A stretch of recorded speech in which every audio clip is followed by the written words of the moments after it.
दम, जिसने अपनी इंद्रियों का दमन कर दिया हो उसे करदम कहते हैं। ये ना ब्रह्मा जी के पुत्र हैं, ब्रह्मा जी के सभी पुत्र हैं ना, वो विरक्त हो गए, घर को छोड़ के भजन करने के लिए चले गए। सनक सनंदन भी घर को छोड़ के चले गए, लास्ट में ये बचे। तो ये अपने पिताजी से कहते हैं, अरे पिताजी मुझे घर में नहीं रहना है, मुझे तो वन में जाना है भजन करने के लिए, मुझे तो वन में जाना है। लेकिन ब्रह्मा जी कहते हैं, बेटा मन में वैराग्य कभी कभी आता है ना तो डगमगा जाता है। यदि मन में वैराग्य लाना है ना तो बिल्कुल टिकाऊ वैराग्य होना चाहिए। ऐसा वैराग्य नहीं होना चाहिए कि घर में वही खटपट और चलो बाबा के मठ पर। ऐसा होना है कि घर में बासन लोटा फेंक गए तो चलो बाबा जी के पास आराम से वहीं टिकट ठोक गए। मन में यदि वैराग्य आए तो पूरे भाव से आना चाहिए। लेकिन ब्रह्मा जी की बात नहीं मानी और करदम जी वन में चले गए। कई सालों तक तपस्या की, लेकिन जब उनकी तपस्या पूरी हुई और उनकी आंख खुली ना तो उन्होंने एक दृश्य देखा। क्या दृश्य देखा? कि एक परिवार है, उस परिवार में एक पति है, एक पत्नी है, कुछ पुत्र हैं, कुछ पुत्रियां हैं। तो करदम जी के मन में आया, अरे हम ये क्या कर रहे हैं, बाबा जी बने इस जंगल में अकेले पड़े हैं, सभी अपनी अपनी पत्नियों के साथ बिहार पर जाते हैं, सभी अपने अपने बालकों के साथ घूमने जाते हैं और हम यहाँ पर पड़े हुए हैं। हमको भी शादी करनी है, हमको भी विवाह करना है। करदम ऋषि के मन में ऐसा भाव आया कि हम भी विवाह करेंगे। मैया वन में तो भजन करने के लिए आए थे, गृहस्थी छोड़ करके, और वन में आकर के उन्होंने गृहस्थी को देख लिया तो फिर से मन बदल गया उनका, और मन में संकल्प किया कि हमारी भी शादी किसी परम सुंदरी से हो जाए। तो उन्होंने भगवान की फिर से तपस्या की, और इस बार तपस्या पता है किस लिए कर रहे हैं? शादी करने के लिए। कोई तपस्या करता है भक्ति पाने के लिए, कोई तपस्या करता है मुक्ति पाने के लिए, लेकिन इन बुढ़ापों को देख लो, 65 वर्ष की उम्र रह गई तब इन्हें शादी की सूझ रही है। कई वर्षों तक करदम जी ने तपस्या की, तपस्या करते करते उनको भगवान ने दर्शन दिए। दर्शन दे करके नारायण भगवान ने कहा, करदम मांगो, क्या मांगना चाहते हो, मैं तुम्हारी तपस्या से प्रसन्न हूं। तो करदम जी कहते हैं, मैं क्या मांगू भगवान,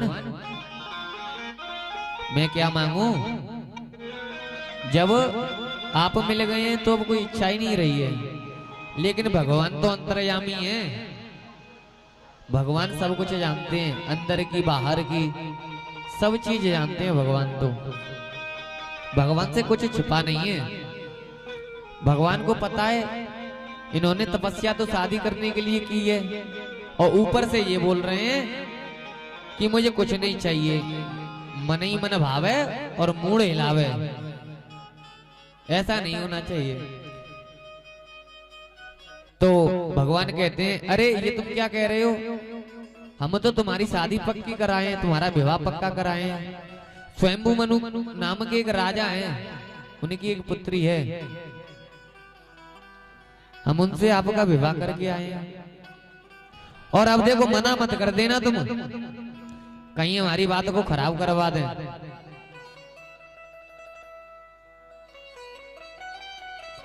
अब तुम मना मत कर देना। तो ऋषि करदम भगवान के चरणों में गिर पड़े।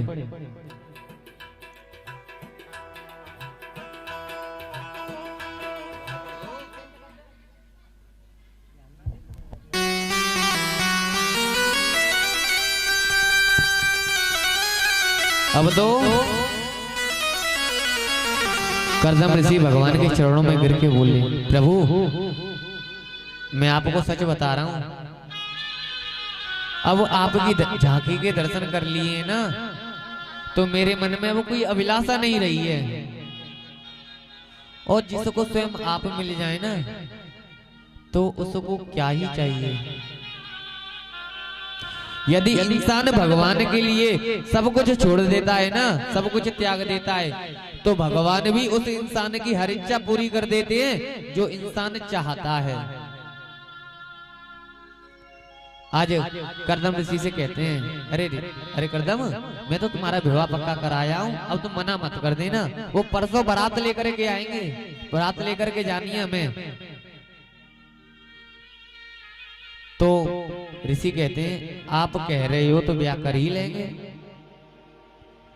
अब तो करदम जी अपनी बारात लेकर के गए और स्वयंभू मनु नाम के जो राजा थे उनके घर पे पहुंच गए। लेकिन करदम ने एक शर्त मांगी। क्या शर्त मांगी भगवान से? भगवान मैं विवाह तो कर लूंगा, लेकिन एक शर्त है मेरी। भगवान ने कहा था, क्या शर्त है तुम्हारी? मेरी शर्त ये है कि मेरे घर में स्वयं आपको पुत्र बन के आना पड़ेगा। मेरे घर में स्वयं आपको पुत्र बन के आना पड़ेगा। लेकिन भगवान ने उनकी शर्त मान ली, ठीक है मैं ही तुम्हारे घर में पुत्र बन के आऊंगा। अब तो करदम ऋषि की बारात पहुंच गई। बारात में सब कार्य अच्छे से हो गए। अब तो फेरों का समय आया, तो तीसरे फेरे पे करदम जी ऋषि रुक गए और राजा से कहने लगे, स्वयंभू मनु से कहने लगे, राजा मैं आपकी पुत्री से जब ही विवाह करूंगा जब आप मेरी एक शर्त मानोगे। राजा कहते हैं, क्या शर्त है तुम्हारी? मेरी ये शर्त है कि मेरे एक पुत्र हो जाएगा तो मैं गृहस्थी को छोड़ के चला जाऊंगा वन में भजन करने के लिए। राजा ने स्वीकृति दे दी, हाँ कर दी, ठीक है। अब तो करदम जी का अच्छे से विवाह हुआ और विवाह होने के बाद स्वयंभू मनु राजा ने अपनी बेटी को विदा कर दिया।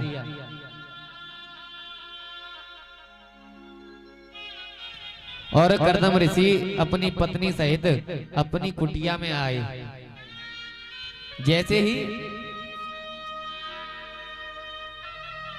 करदम ऋषि की पत्नी ने कुटिया में प्रवेश किया तो देखा कुटिया में कम से कम 5 जगह छेद हो रहे हैं, चारों तरफ से उजड़ी हुई पड़ी है। ऊपर देखा तो कई सारे पक्षियों के घोंसले बने हुए हैं। तो करदम जी से पूछी, अरे स्वामी ये ऊपर क्या है? तो करदम कहते हैं, अरे देवी ये पक्षी है ना, इस कुटिया को अपना ही मानते हैं, इसलिए इसमें रहते हैं। अब तो उनकी नजर नीचे गई तो नीचे देखा तो कई सारे बिल बने हुए हैं। किसी में बिच्छू है, किसी में मेंढक है, किसी में सर्प है, किसी में चूहा है, कई सारे बिल बने हुए हैं। अब फिर पूछा, अरे स्वामी ये क्या है? तो करदम जी कहते हैं, अरे देवी ये इस कुटिया को अपना ही घर समझते हैं, इसलिए ये सब इसी में वास करते हैं। भैया देखो करदम ऋषि की तपस्या का कितना बड़ा वो है। अब तो वहां पर जो पशु है ना वहां के, उनमें से हिंसा खत्म हो गई है बिल्कुल। सांप और चूहा एक साथ एक ही बिल में रहते हैं। खिड़की खोल करके देखा कुटिया की तो एक सरोवर है, उस सरोवर में एक हिरण और एक सिंह एक साथ जल पी रहे हैं। ये मैया बताओ आपने कभी देखा है हिरण और सिंह को एक साथ जल पीते हुए? नहीं देखा होगा। लेकिन ये ऐसा जब होता है जब संत तपस्या करते हैं। करदम जी की पत्नी ने देखा मेरे पति कितने तपस्वी हैं, इनकी तपस्या से जीव जंतुओं में अहिंसा खत्म हो चुकी है। सिंह और मृग एक साथ जल पी रहे हैं। मेरे पति तो इतने प्रतापी हैं। अब कर्दम ऋषि कहते हैं, देवी अब मैं तो थोड़ा भजन कर लेता हूं और तुमको जैसे इस कुटिया को सजाना हो उस हिसाब से सजाओ। अब तो ऋषि जैसे ही समाधि में बैठे तो उनकी तो विचित्र समाधि लग गई। 1 साल बीत गई, 2 साल बीत गई, 3 साल बीत गई, 40 साल बीत गई। 40 सालों में कर्दम जी की पत्नी ने उनकी बहुत सेवा की। अगर कोई इस युग की पत्नी होती ना, यदि इस युग में किसी का पति बीमार भी हो जाए, खाट गोड़ने लग जाए, तो पता है 10 दिन में परेशान हो जाती है। मैया ये सत्य है, बात कड़वी है लेकिन सत्य है। लेकिन उन्होंने ऐसा नहीं किया। वो तो तपस्या कर रहे थे और जब जब उनके शरीर पर धूल जम जाती तो गीला कपड़ा लेती, गीले कपड़े से धूल को साफ कर देती। खाने की कोई व्यवस्था नहीं थी। कभी पत्ते तोड़ के खा लेती, कभी फल खा लेती, कभी जल के काम चला लेती और कभी कभी तो भूखी ही सो जाती। मैया ये लक्षण है ना एक पत्नी व्रता नारी के हैं।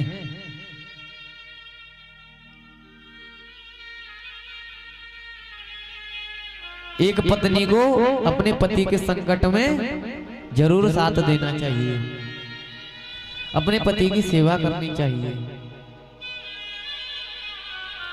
जब तक शरीर में पति है ना तो इस शरीर वाले पति की सेवा करो। जब पति ना रहे ना तो उस परम पति की सेवा करो। ये एक पत्नी व्रता नारी के लक्षण है। अब तो 40 वर्ष बाद जब कर्दम जी की आंखें खुली तो उन्होंने एक बुजुर्ग स्त्री को देखा। वो बुजुर्ग स्त्री कोई और नहीं है, इन्हीं की पत्नी